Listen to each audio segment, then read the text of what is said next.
Gusto mo talaga ng Tito Sen, gusto mo talagang laglagan? Gusto mo i-reveal ko na mula 2013 kung sino po yung kabit nyo, Tito Sen? Okay ba sa yun, Tito Sen? Naglabas na naman ng maanghang na pahayag si Anjo Iliana, kung saan muling binatikos ang dating kasamahan sa Itbulaga na si Senator Tito Soto. Binitiwan ni Anjo ang ilang kontrobersyal na linya na tila patama sa senador at sinabing marami pa siyang ilalabas kung patuloy umano siyang babanatan ng kabilang kampo. Gusto mo sabihin ko na kung sino yung kabit mo mula 2013 na pinalakad mo sa akin? Sabihin mo lang, Tito Sen, at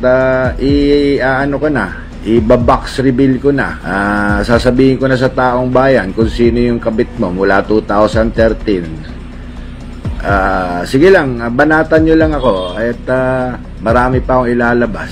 Sa isang panayam, sinabi ni Tito Sen na ayaw na niyang patulan si Anjo, dahil nagpapapansin lang daw ito kasabay ng pakiusap sa media na huwag nang palakihin ang issue. Hindi ko napapatulan, huwag niyong pansinin at nagpapapansin yan. Pati ba naman showbiz at paninira papatulan natin? Itaas natin ang level ng Senate Press, ang pahayag ni Tito Sen. Sa gitna ng kontrobersya, maraming netizens ang nagpahayag ng kani-kanilang opinyon.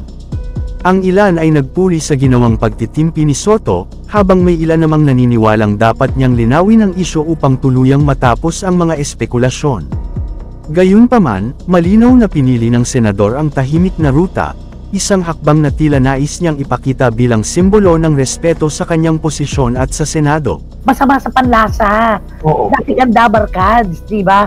Ang tagal na panahon mong biniyayaan ng kapalaran dahil sa Itbulaga. 20 years yata din siya sa Itbulaga. Isipin mo yan. O tapos ngayon, meron kang sasabihin na magpakita kayo ng resibo kasi ang dami nagtatanong sa akin. Sino magtatanong sa'yo? Bakit sa'yo magtatanong? Meron namang page. May page naman si Tito Sen.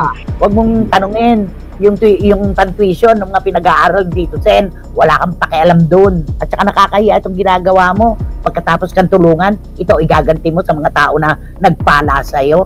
Sos Mariosep.